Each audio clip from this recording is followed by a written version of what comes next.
produksi. Mempertimbangkan kapasitas mesinnya, kemudian keseimbangan beban kerja SDM-nya, kemudian kapasitas atau kemampuan untuk melakukan quality control, kendali mutu, dan mempertimbangkan pemeliharaan peralatan.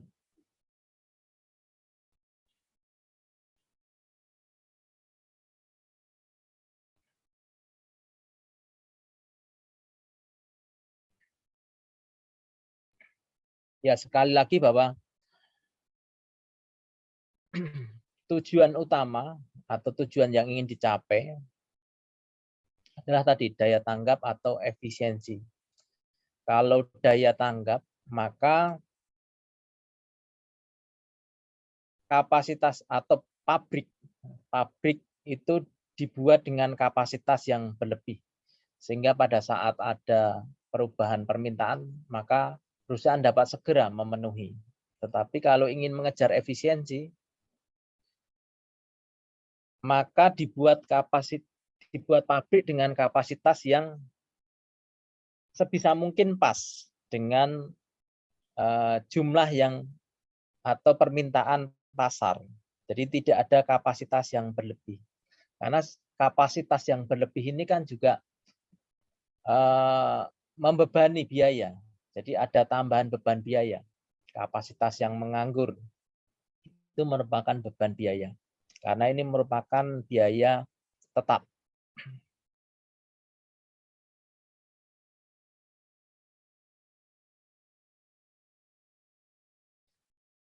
Ada dua kelompok besar atau dua pendekatan manufacturing. Yang pertama produk fokus dan yang kedua adalah fungsional fokus.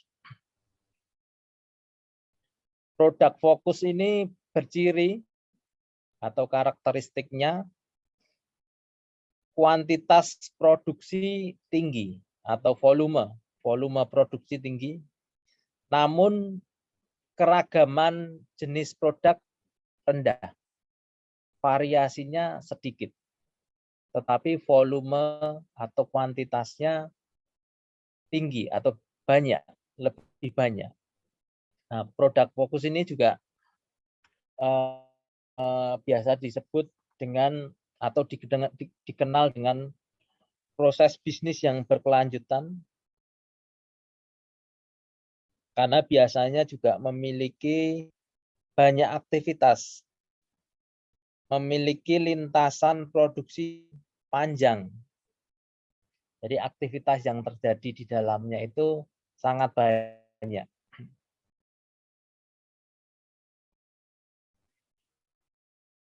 Produk fokus dipilih atau dibangun terutama untuk menghasilkan model produk yang cenderung tetap atau tidak mudah berubah. Jadi karakteristik produknya, kualitas produknya, dimensi produknya cenderung tetap, tidak mudah berubah. Dan untuk memenuhi permintaan yang besar. Dan pada umumnya dikerjakan dengan menggunakan mesin.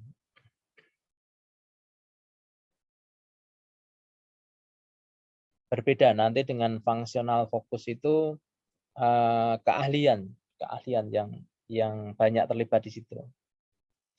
Kemudian produk fokus ini juga berusaha untuk memaksimalkan penggunaan mesin atau mengurangi, meminimalisir mesin yang berhenti karena adanya kesalahan, adanya error. Ini perlu diperhatikan karena apabila salah satu bagian mesin berhenti, maka bagian lain juga terganggu. Tadi bahwa ini adalah proses yang berkelanjutan, berkesinambungan. Jadi antara proses satu dengan proses lainnya saling berkaitan. Kemudian produk fokus itu Cirinya melakukan berbagai operasi, melakukan berbagai banyak tindakan aktivitas untuk menghasilkan suatu produk. Ini contohnya kalau saya lihat di tugas pertama teman-teman, ini bisa diterapkan di pabrik kimia, kemudian baja, kemudian pabrik semen, pabrik sawit, kemudian pabrik makanan dalam kemasan, Sido Muncul, kemudian Indofood, termasuk pabrik ban Goodyear. Yang kedua, fungsional fokus. Model ini dipilih atau cocok untuk menghasilkan produk yang memiliki keragaman tinggi. Jadi variasinya banyak, namun kuantitasnya lebih sedikit. Volumenya lebih sedikit dibanding yang produk fokus tadi.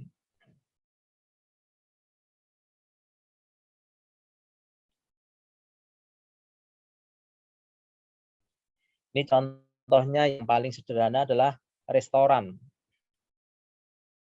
atau perusahaan yang memenuhi pesanan konsumen dengan berbagai macam model atau bentuk atau preferensi ya, atau dengan kualitas yang berbeda-beda. Jadi beragam itu. Yang diminta beragam. Kemudian untuk memenuhi pesanan yang tingkat fleksibilitasnya tinggi. Dan juga untuk memenuhi pesanan yang biaya variabelnya tinggi. Biaya per barangnya, cost per itemnya tinggi.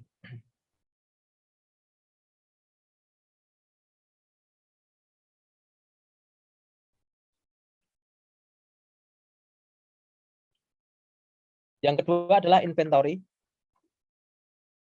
atau persediaan. Ini yang perlu dijawab oleh manajer adalah persediaan apa saja yang harus ada pada tahap rantai pasokan. Ini bisa praproduksi maupun pasca produksi. Jadi manajer perlu mengambil keputusan terkait persediaan bahan mentah, persediaan barang setengah jadi, dan persediaan barang jadi.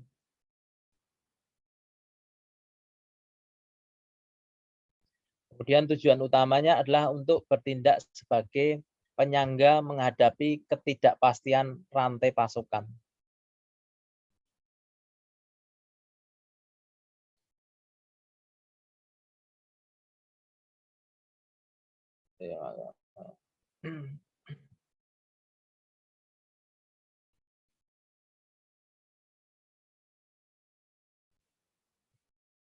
Oke, untuk lebih jelasnya ada di slide berikutnya ini ada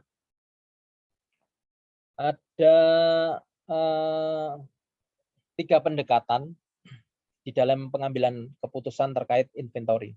Yang pertama ada cycle inventory. Jadi jumlah persediaan yang diperlukan untuk memenuhi proses produksi pada periode antara pembelian produk. Jadi kalau interval pembelian bahan bakunya 1 minggu, maka manajer harus menyediakan bahan baku yang cukup untuk produksi 1 minggu. Kemudian yang kedua ada safety inventory.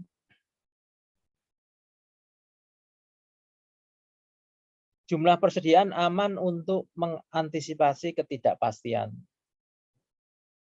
Jika permintaan pasar dapat diprediksi secara akurat, maka hanya diperlukan siklus persediaan seperti biasa. Ya, ini memang karena permintaan pasar memang sulit untuk diprediksi dengan kepastian yang tinggi. Jadi memang ada unpredictable ya. Jadi kadang bisa banyak, kadang bisa sedikit. Nah, manajer perlu mengantisipasi atau memilih untuk membuat safety inventory. Jadi ada tambahan yang akan cukup untuk apabila ada kelebihan permintaan. Nah, ini yang perlu dipertimbangkan adalah bahwa menambah persediaan itu juga menambah cost gitu. Tapi kalau tidak menambah persediaan, ada kemungkinan akan kehilangan potensi omset. Jadi mana yang harus dipilih? Resiko mana yang akan dipilih? Atau kemungkinan mana yang akan lebih terjadi? Kehilangan potensi atau menambah biaya persediaan. Kemudian yang ketiga, seasonal inventory atau persediaan musiman. Tadi saya sampaikan bahwa terhadap beberapa barang tertentu akan naik permintaannya di musim-musim tertentu. Misalnya sirup, kemudian biskuit, sarung, dan makanan lain akan bertambah permintaannya menjelang Lebaran. Nah, maka manajer juga perlu mengantisipasi tersebut, mempersiapkan kondisi bertambahnya permintaan tersebut. Nah, apabila pabrik tidak fleksibel, tidak cukup fleksibel untuk dapat mengubah kapasitas produksi, maka dia harus setiap bulannya memproduksi barang yang melebihi rata-rata jumlah permintaan. Nah, kelebihannya itu nanti disimpan, kemudian untuk memenuhi permintaan di bulan-bulan yang memang tinggi permintaannya. Itu salah satu hal yang bisa dilakukan oleh manajer. Dibanding dengan mengubah kapasitas produksi pada saat bulan-bulan tertentu. Karena mengubah itu bisa jadi biayanya lebih besar.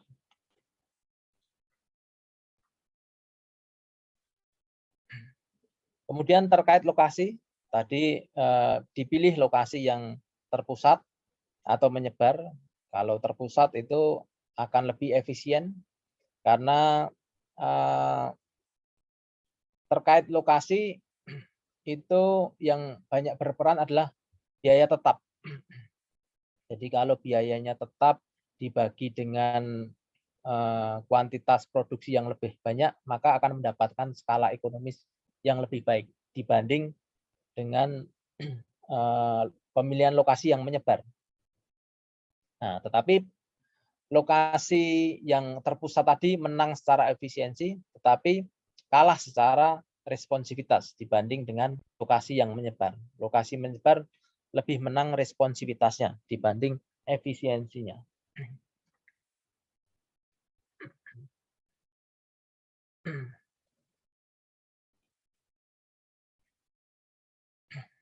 Ini ada 3 pendekatan warehousing atau manajemen gudang juga. Ada stock keeping unit storage, kemudian job lot storage, kemudian cross docking. Sebenarnya yang pengen disampaikan dari slide ini yang cross docking, karena ini manajemen persediaan dan manajemen gudang yang paling optimal sampai dengan sekarang. Sebenarnya bukan manajemen gudang, karena di sini tidak difungsikan gudang, tetapi hanya sebagai transit. Jadi kalau stock keeping unit ini adalah pendekatan yang ada selama ini, pendekatan tradisional.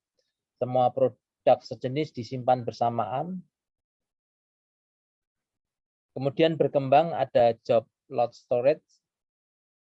Jadi semua produk yang berhubungan dengan tipe pelanggan tertentu atau kebutuhan pekerjaan tertentu disimpan bersamaan. Ini misalnya produk A, produk B, produk C, produk D yang memiliki kualitas premium itu disimpan di tempat yang berdekatan, bersamaan. Karena barang-barang ini cenderung untuk memenuhi kalangan tertentu. Kalangan yang tidak mempertimbangkan harga atau tidak sensitif terhadap harga. Jadi berapapun harganya dibeli asalkan produk itu baik. Nah, kemudian produk yang sama, produk A, produk B, produk C, produk D, tetapi dengan kualitas yang berbeda. Misalnya yang kualitas low end itu juga disimpan di tempat yang sama. Ini juga untuk memenuhi konsumen tertentu juga, konsumen yang harga menjadi pertimbangan utama. Untuk cross docking itu sebenarnya transit. Barang hanya ditransitkan. Secara teori tidak boleh lebih dari 12 jam. Jadi ada truk pemasok, truk A membawa barang A, truk B membawa barang B, truk C membawa barang C, datang di tempat transit, kemudian disortir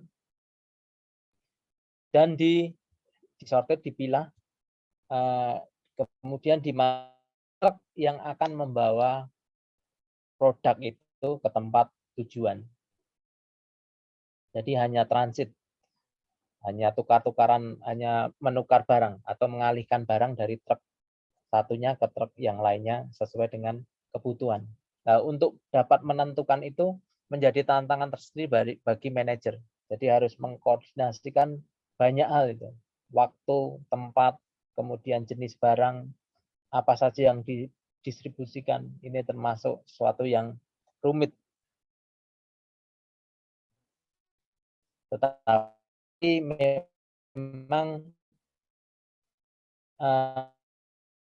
hasilnya akan signifikan terhadap biaya. Nah, ini gambarnya teman-teman, cross docking terminal. Jadi screening dan sorting ini sifatnya transit aja, tidak boleh lebih dari 12 jam. Nah, ini keuntungannya adalah biaya yang lebih sedikit, meminimalisir biaya penyimpanan, karena barang tidak disimpan dalam waktu lama, dia hanya transit. Kemudian efisiensi dalam proses pendistribusian. Jadi karena sama-sama diatur kargo yang masuk dengan kargo yang akan meneruskan, diatur secara waktunya supaya diusahakan bersamaan atau jeda waktunya tidak terlalu lama. Kemudian mempercepat aliran produk dari supplier ke toko retail. Nah, ini tentunya karena tidak ditahan, barang tidak disimpan di gudang, tapi sifatnya hanya transit saja.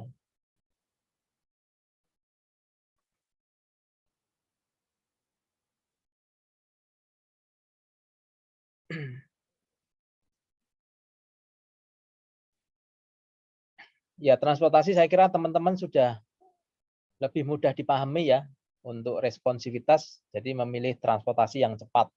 Untuk efisiensi, memilih transportasi yang lebih lambat atau bisa menampung lebih banyak. Jadi misalnya kapal itu kan lambat tetapi menampung lebih banyak. Kereta juga menampung lebih banyak dibandingkan dengan moda transportasi truk ataupun pesawat. Nah, ini jenis transportasi ya. Kapal murah tetapi lambat, kemudian wilayahnya terbatas sampai mengantarkan dari pelabuhan ke pelabuhan saja.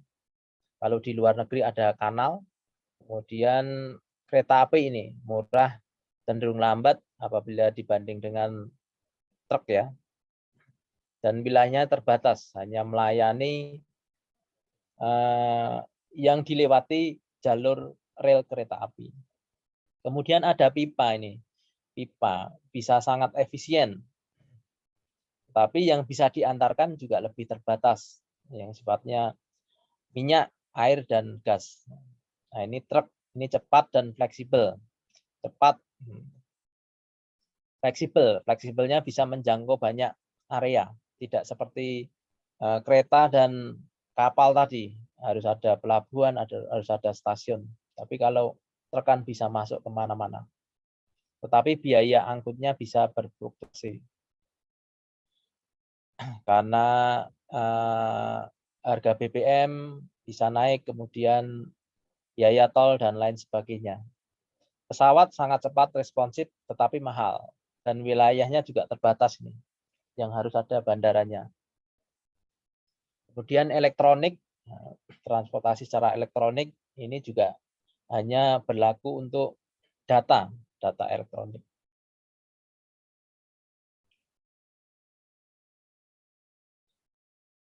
Nah ini informasi yang tepat dan akurat, ini yang kelima ya teman-teman. Informasi yang tepat dan akurat menghasilkan keputusan yang efektif tentang apa yang harus diproduksi tadi, berapa jumlahnya, di mana lokasinya, dan transportasi apa yang paling tepat untuk mengangkutnya.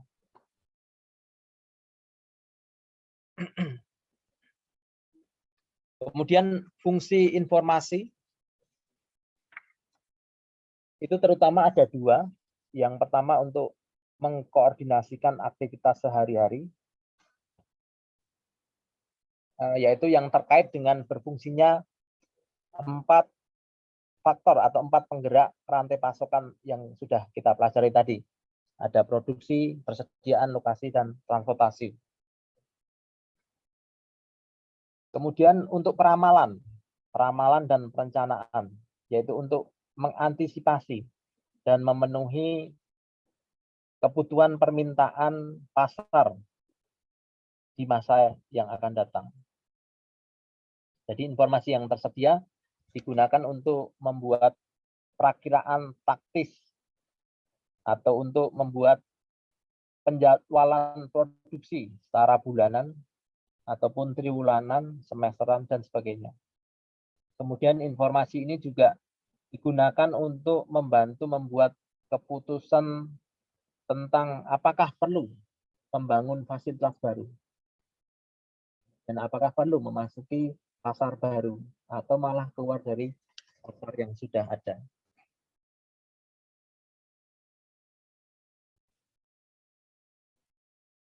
Baik teman-teman, sampai di sini ada yang ditanyakan?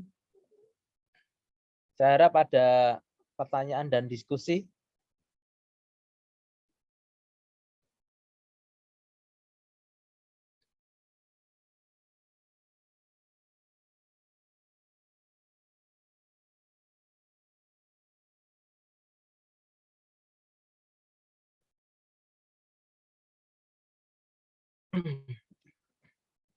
Silahkan teman-teman, masih ada waktu ini.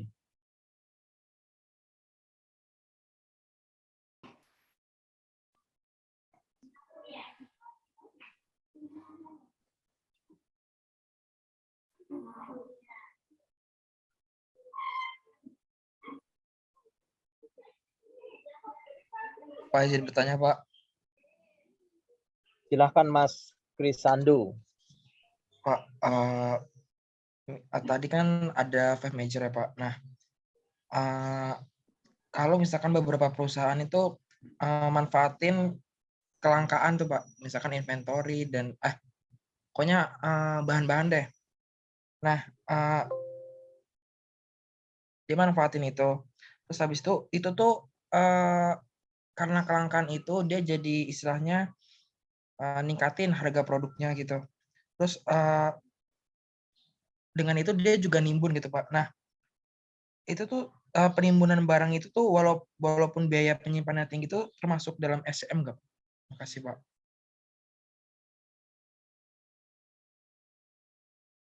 Oke, terima kasih pertanyaannya. Ini pertanyaan yang menarik juga itu.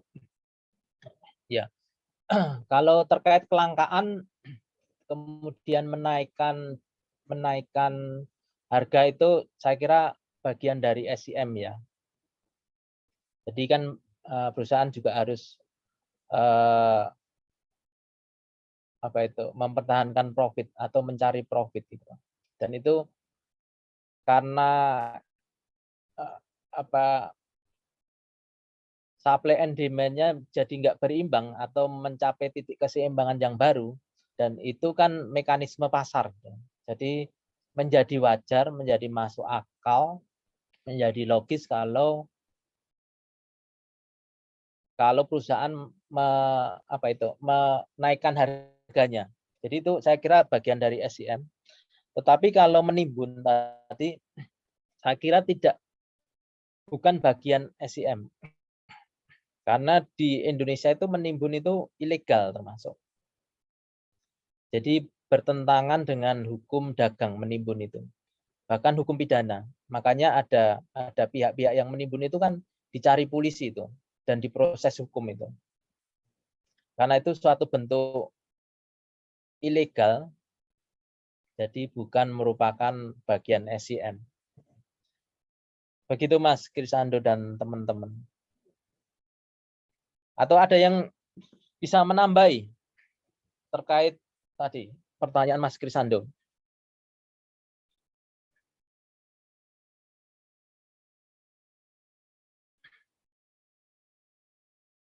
Walaupun bisa jadi secara teori menimbun itu bagian dari SEM. Jadi mengatur persediaan supaya barang yang beredar di luar itu sedikit sehingga harganya naik.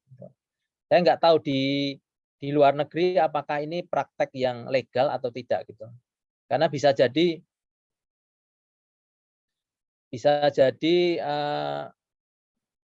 sesuatu yang legal di luar sana. Termasuk kemarin tuh kan saya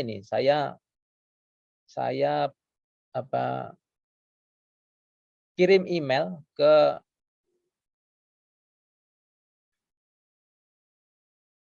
server yang ada di New Zealand gitu kan. Saya menyampaikan bahwa ada konten file yang ada unsur pornografinya gitu loh. Tolong dihapus gitu loh.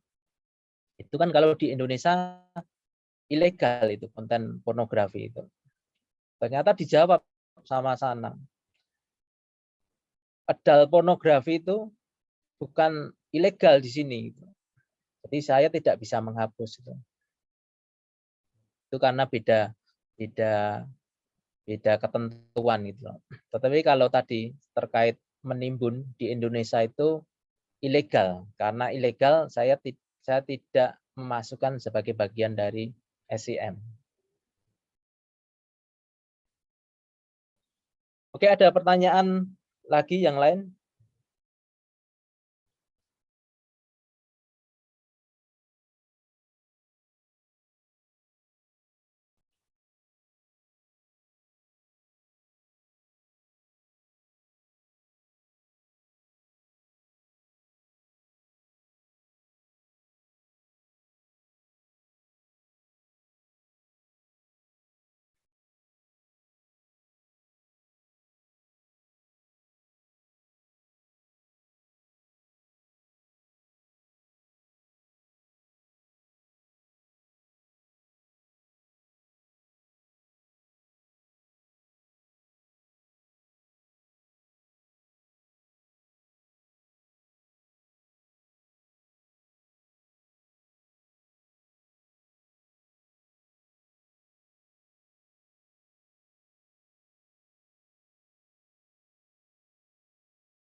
Kalau nggak ada, saya jawab pertanyaan kemarin itu dari siapa ya yang clue itu? Mas Hamzah ya? Iya, Pak. Saya, Pak. Yang YouTuber itu, Pak. Itu ya. Hari ini saya posting di grup aja nih.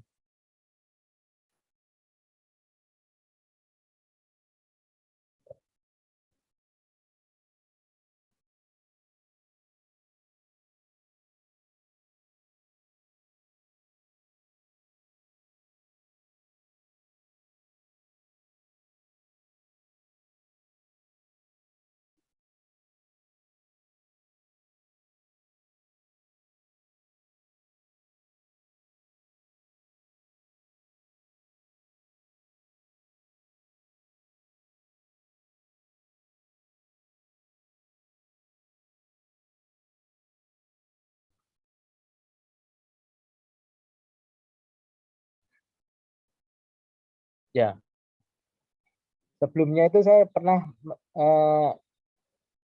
mendapat pertanyaan, Mas. Jadi apakah YouTuber itu masuk ke clue 9002 atau 90009 itu? Apakah pertanyaannya serupa, Mas? Sepertinya sama, Pak. Intinya YouTuber itu klasifikasinya kemana gitu, Pak, untuk menetapkan NPPN-nya. Ya, kalau saya ini ya, saya mencoba mengintegrasikan maksud dari pembuat ketentuan itu kan, di situ saya ini menarik bahwa konten kreator itu kan menciptakan ya, menciptakan sehingga akan sangat sepadan dengan profesi penulis cerita.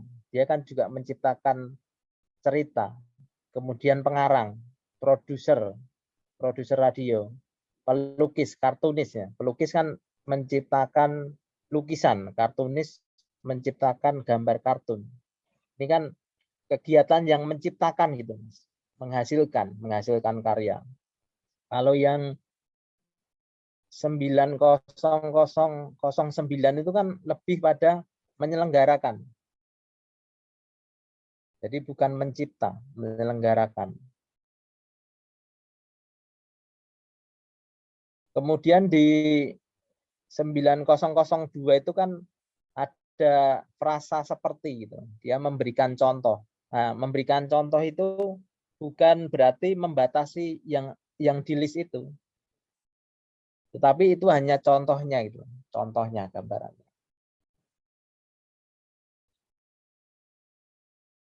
Jadi kalau YouTuber berarti masuknya yang 90002, Mas. Sepadan dengan penulis cerita, pengarang, produser radio ya, pelukis dan kartunis. Begitu Mas Hamzah dan teman-teman. Izin, Pak, bertanya lagi, Pak. Silakan, Mas.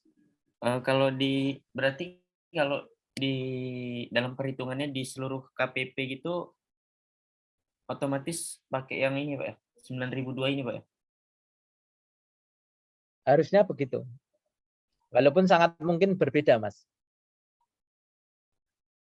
Makanya kalau ada hal yang belum tegas gitu atau belum bisa dimaknai secara seragam, itu banyak yang mengajukan penegasan ke kantor pusat. Jadi minta penegasan ke Direktorat Peraturan Perpajakan. Konten kreator itu masuk mana? Tetapi saya kan berusaha itu. Jadi saya itu juga mengikuti diskusi tentang peraturan di sini, kemudian belajar juga gimana memahami, menginterpretasikan peraturan. Nah, tadi saya menyampaikan bahwa caranya seperti itu, bahwa di yang 02 tadi berasosiasi dengan mencipta, tapi yang 09 itu berasosiasi dengan menyelenggarakan. Gitu. Sama seperti kemarin ada diskusi, kita kan sedang menyusun peraturan pemerintah itu, turunan dari Undang-Undang HPP gitu. Itu ada diskusi memakai kata membayar atau melunasi gitu. Kan seolah-olah atau mirip itu membayar melunasi. Tetapi beda asosiasi. Jadi mungkin teman-teman sudah belajar ya. Kalau melunasi itu kan berkaitan dengan official, berkaitan dengan ketetapan produk hukum. Jadi melunasi STP, melunasi SKP. Karena itu ada tagihan kemudian dilunasi. Nah, kalau pembayaran itu lebih berasosiasi ke self assessment. Jadi wajib pajak yang menghitung sendiri pajaknya, kemudian membayar, bukan melunasi. Kalau melunasi itu yang menghitung orang lain, yang menghitung negara, baru wajib pajak melunasi. Tapi kalau yang menghitung sendiri, maka lebih tepat menggunakan kata membayar.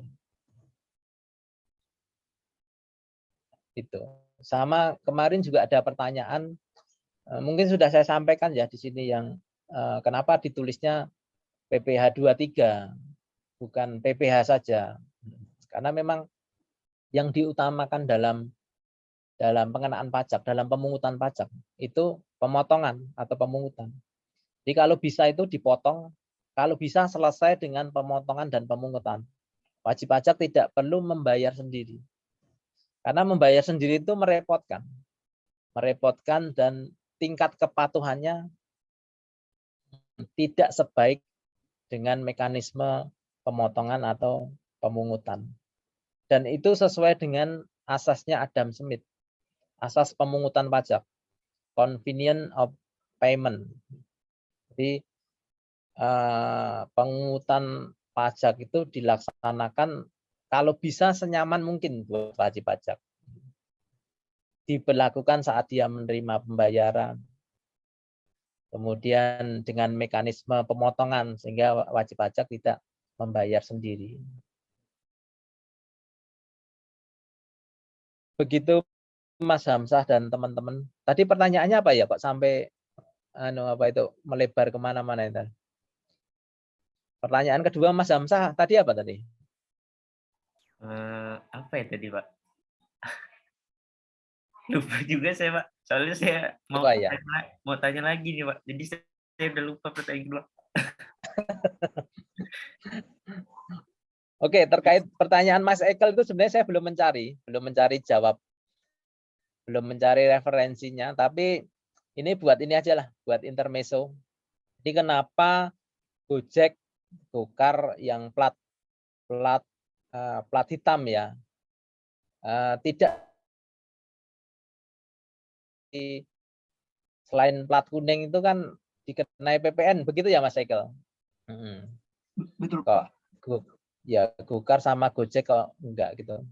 Ya ini saya belum menemukan referensi karena kemarin tuh memang seingat saya ada pertimbangan tertentu di mana Menko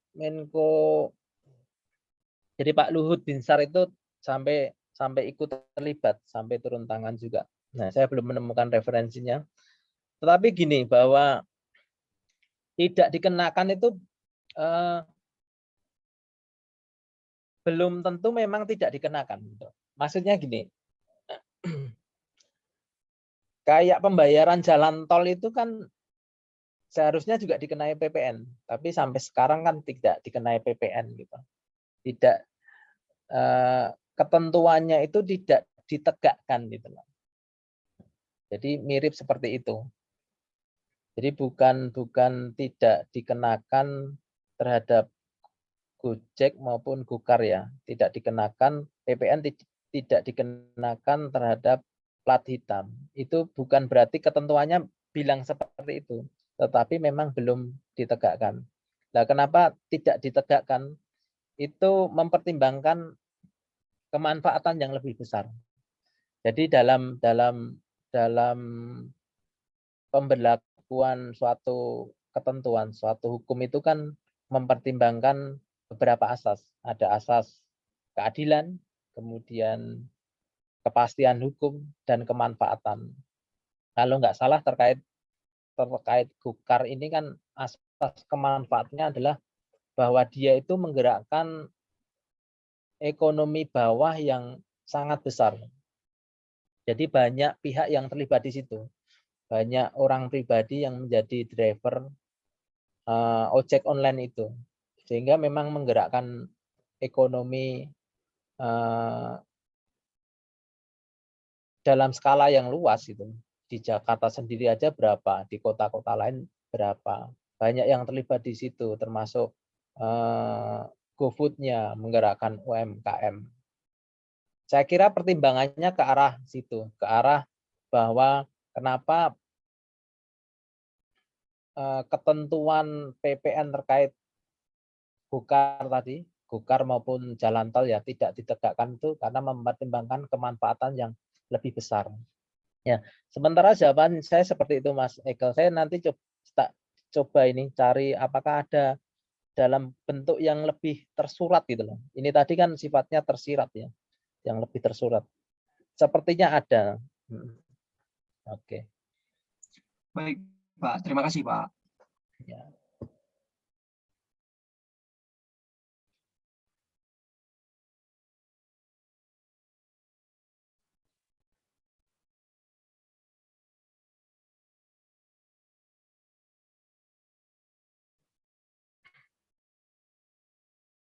Oke, masih ada sedikit waktu.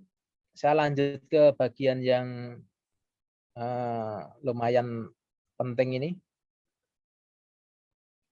Nah, ini matriknya teman-teman. Kalau mau membangun fasilitas produksi yang responsif, maka perlu dipertimbangkan untuk membangun dengan kapasitas yang berlebih, excess capacity.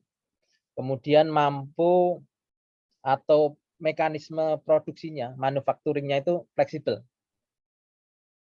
Kemudian dengan banyak pabrik atau tempat persediaan gudangnya itu kecil tetapi banyak. Tetapi kalau efisien, maka dibangun dengan kelebihan kapasitasnya sedikit saja. Kemudian narrow fokus pada produk-produk tertentu saja. Dan berada di fasilitas yang terpusat, tidak menyebar tadi. Kemudian untuk inventory supaya responsif berarti menyimpan persediaan dalam jumlah banyak. Kalau mau efisien ya sedikit saja. Kemudian terkait lokasi untuk responsivitas yang bagus dibangun di lokasi yang dekat dengan customer. Di banyak lokasi yang dekat dengan customer. Kalau untuk efisien sedikit saja yang dapat melayani area yang luas. Kemudian untuk transportasi, untuk responsif, lebih sering dan memilih moda transportasi yang cepat, pesawat ataupun truk. Tetapi kalau mau efisiensi, jadi intervalnya lebih,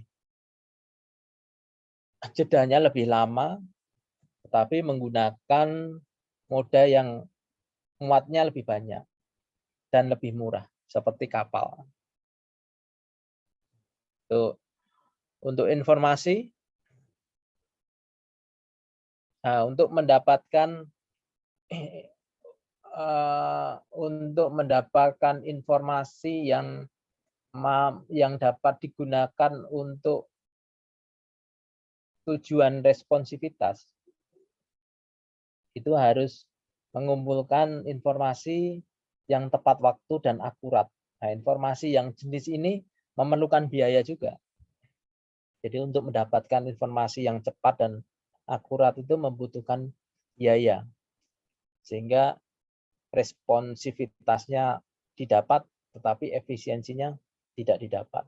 Sebaliknya ini, kalau mau efisiensi ya menggunakan informasi yang tidak berbayar. Kira-kira seperti itu.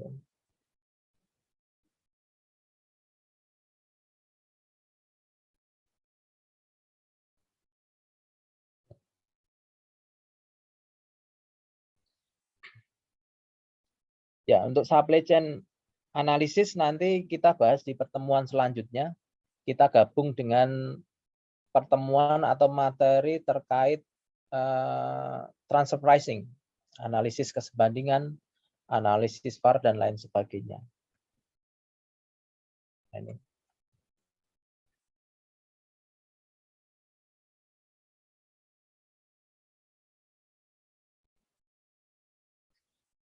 Oke, minggu depan kita off dulu ya, teman-teman.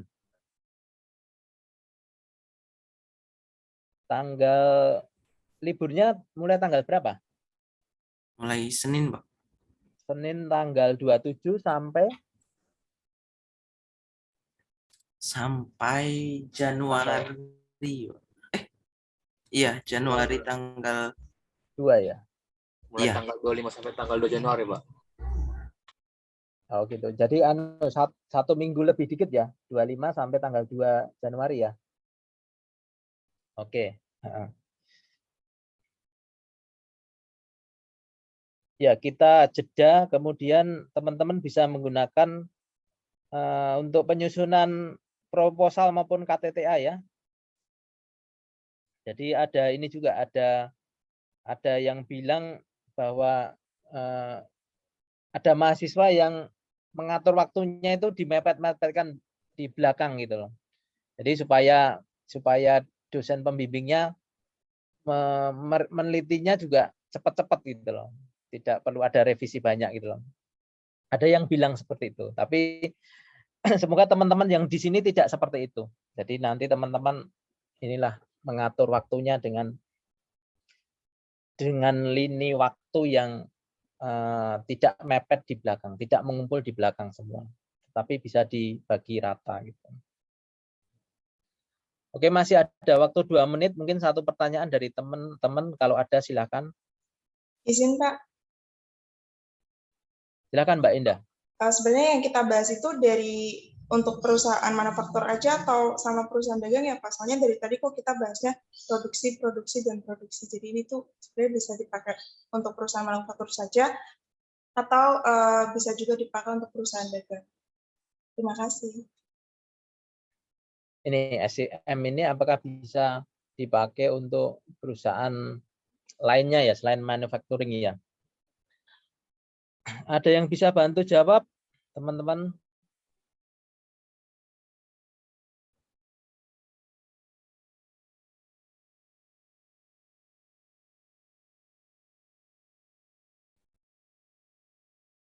Nah, ini kan ya, kayaknya harus melibatkan manufacturing itu ya. Nah, kalau dari definisi ini, teman-teman, kira-kira yang ditanyakan Mbak Indah tadi bisa nggak selain manufacturing?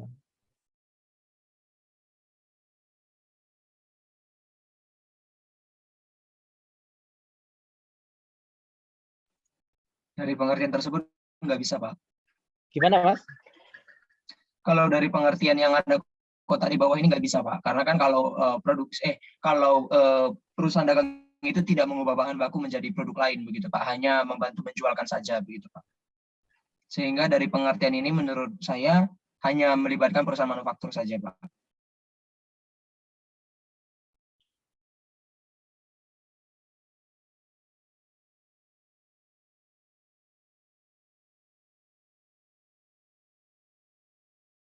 Oh, ini dari singkatnya ini ya, mekanisme yang menghubungkan semua pihak yang bersangkutan dan proses berubahnya bahan baku menjadi sebuah produk. Jadi Mas Ekel menggarisbawahi proses berubahnya bahan baku menjadi sebuah produk ini ya. Ya ini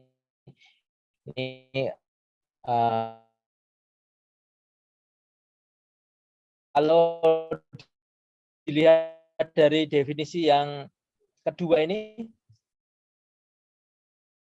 Mas Ekel. Maaf Pak, putus-putus Pak. Gimana Pak?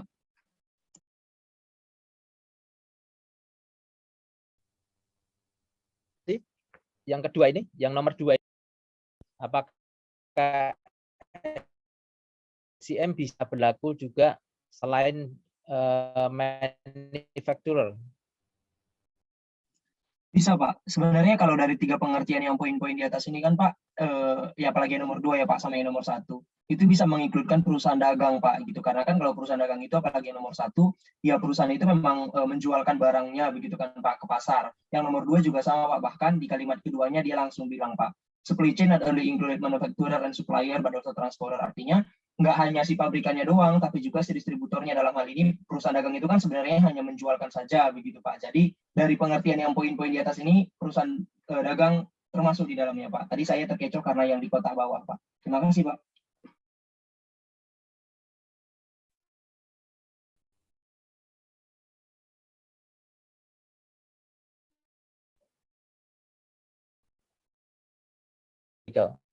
Jadi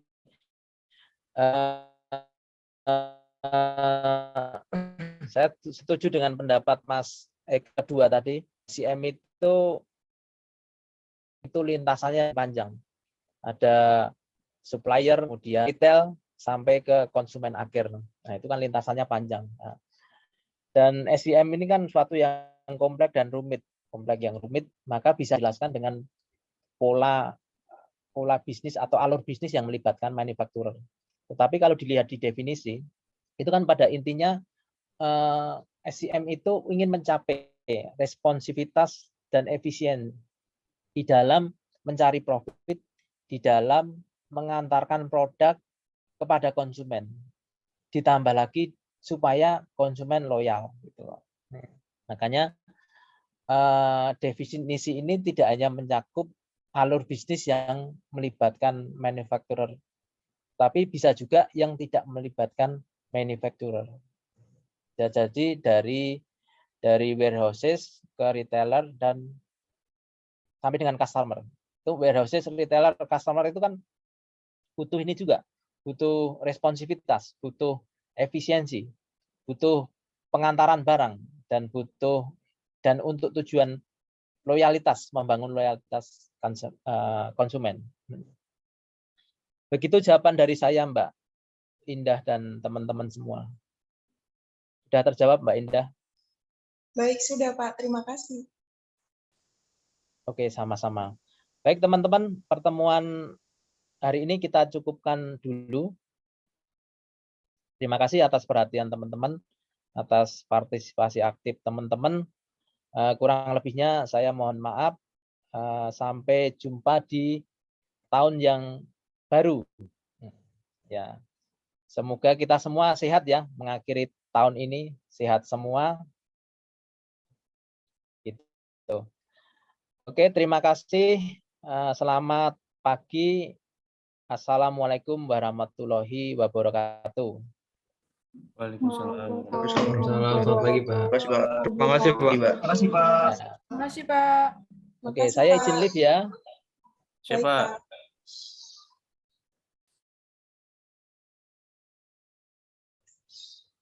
Guys. Jadi tadi itu loh, apa kan join punya si Raffi juga pakai Recordingnya dimatiin dulu, Kak. Oh iya, sorry.